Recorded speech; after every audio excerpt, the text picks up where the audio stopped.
Hi! Magandang araw po sa ating lahat. Welcome kayo sa aking YouTube channel, ang Madiskarting Waray. Ngayong araw mga kawaray ay ituturo ko sa inyo kung paano nga ba ako gumawa magluto ng kakanin na kakaiba.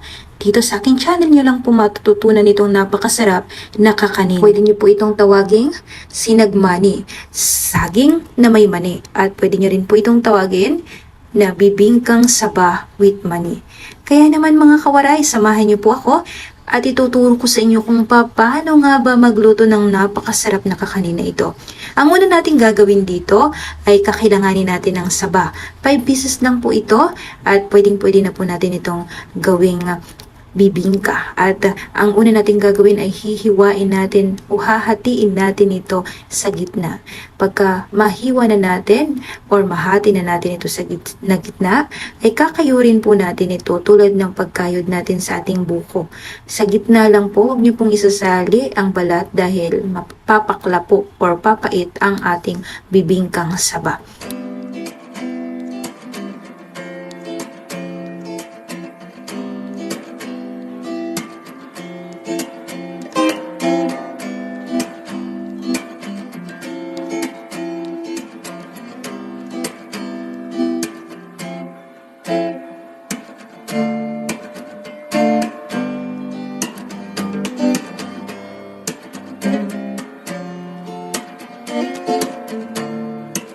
Pag matapos na nga nating kayuri ng ating saging, ngayon ay ilalagay naman natin dito ang ating glutinous rice flour. Dito ay gumamit lang ako ng kalahating kilo or katumbas nito ay 4 cups. Ilagay lang po natin at paghaluin na natin ang ating kinayod na saba. Ilalagay naman po natin dito ang ating pangalawang gata. Kailangan lang natin dito ng 2 cups. Pagka mailagay na natin ang ating pangalawang gata, isusunod naman na natin ang ating kakagata. Ito yung talagang gatang-gata. 1 cup lang po ang inilagay ko evaporated milk. 370 ml ang inilagay ko dito. Depende sa inyo kung anong brand ang gagamitin nyo.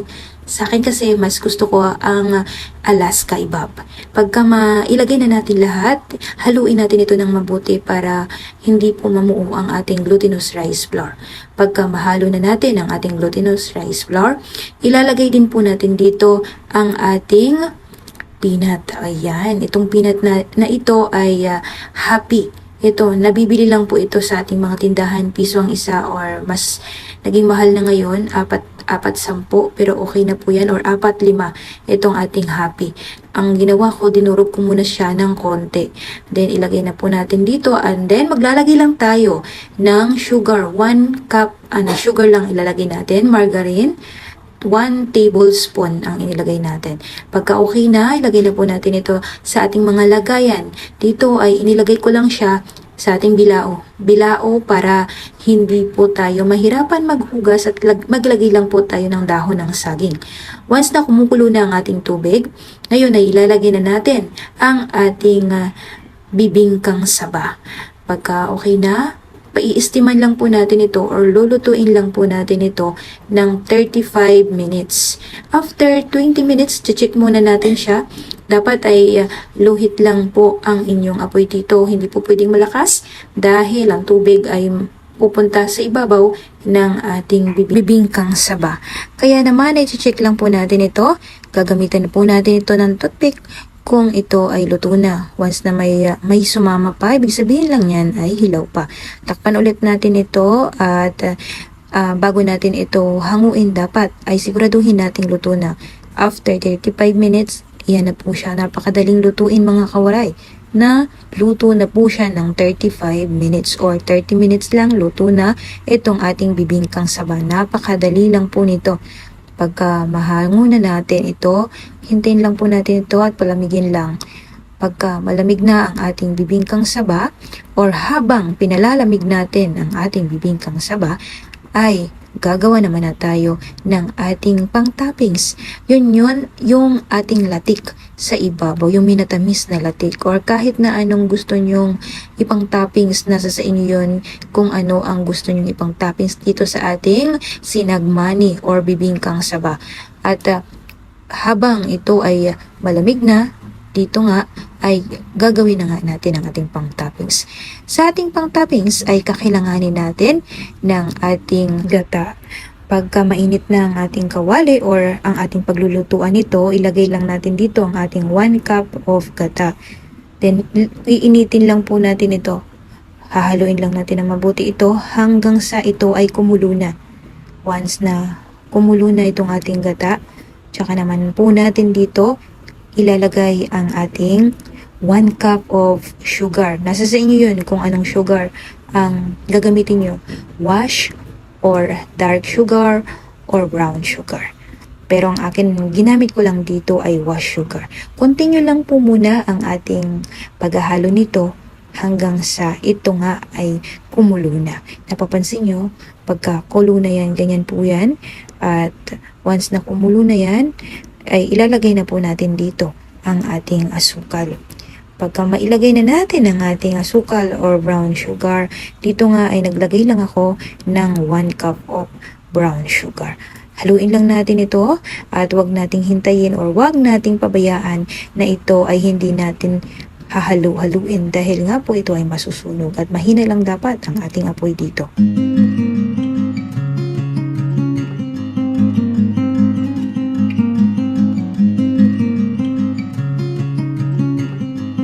Eto na, ganitong itsura kapag ka ito ay okay na ang ating latik.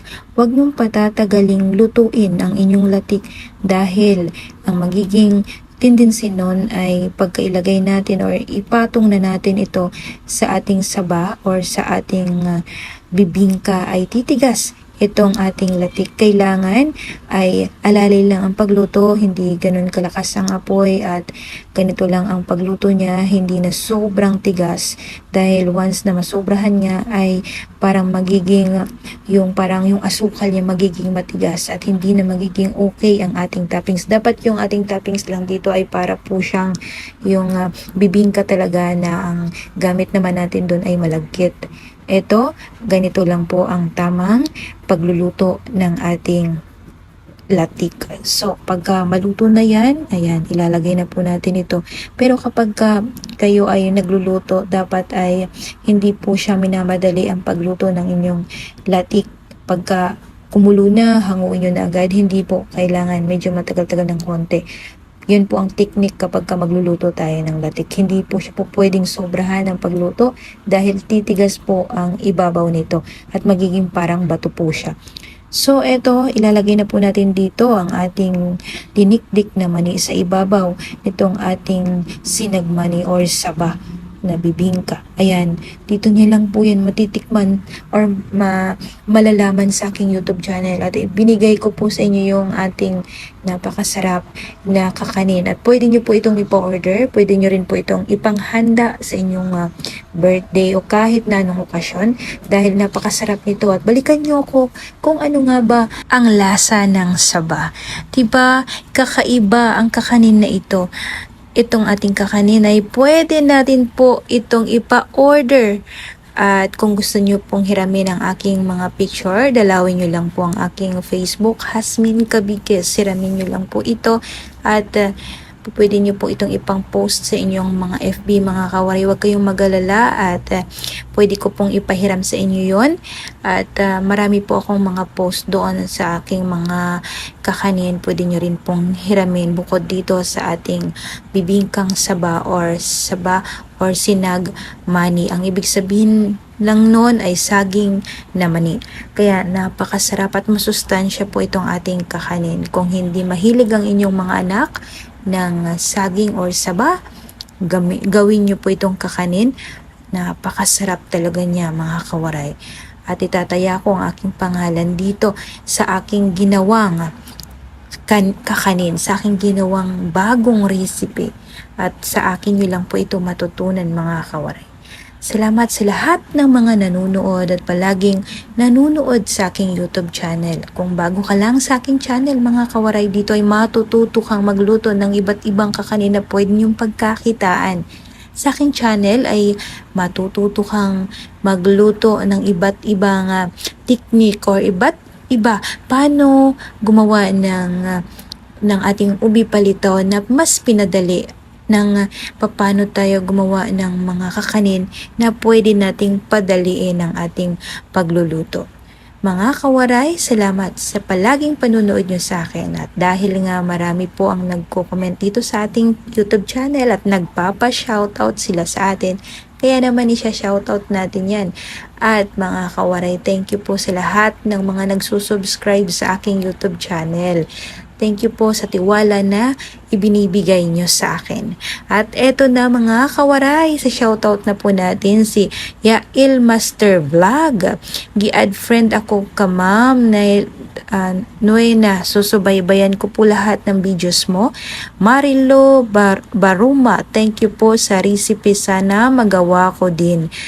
At alam ko na magagawa nyo po yan. At shoutout sa inyong dalawa.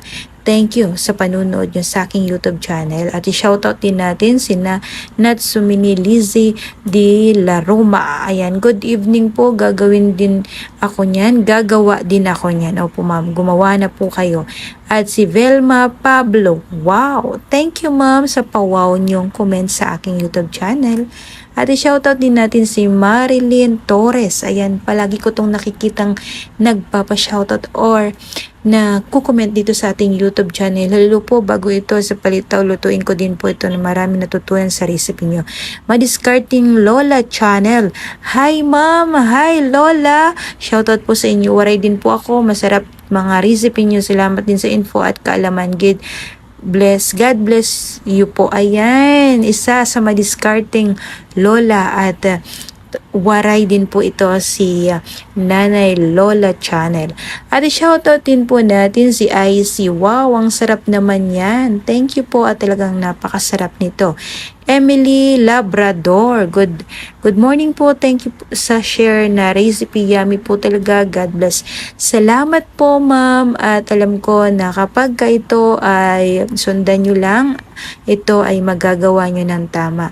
At napakasarap ng aking mga kakanin. Dito ay sukat lang po yan.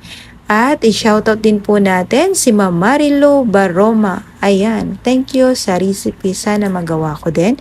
Si Lily Marmol. Ayan, shoutout sa iyo Ma'am Lily Marmol. Alam ko na palagi kang nagko-comment sa aking YouTube channel. At hayaan nyo po kapag ako ay 100,000 subscribers at palagi ko kayong nakikitang nagko-comment, hindi malayong mangyari na kayo po ang mapili ko sa susunod na pamimigay ko. Sana po ay maka 100,000 subscribers na tayo at Obin ang ibibigay natin. At i-shoutout din po natin si Bob Test Charts. Proud, wari-wari ako te. Sarap po niyan. Hi ma'am, shoutout sa inyo Baptist Charts. Ayan, kawaray ko po pala kayo. Salamat sa panunood nyo sa akin. At i-shoutout din po natin si Ma'am Emily Labrador. Good morning po. Thank you share sa recipe. Yummy po talaga. Si Zazel Cooking for You. Wow, Lods. Look, delicious. Try ko din po yan minsan. Thank you for sharing. Thank you po, Ma'am Marilyn Torres. Ay po, bago ito sa palitaw, lutuin ko. Thank you po sa inyong lahat. Hanggang sa susunod mga kawaray. God bless. And sana palagi po kayong nandyan at nagko-comment para sa susunod na maka 100,000 subscribers ako ay kayo po ang mapili ko. Thank you and God bless po sa ating lahat mga kawaray.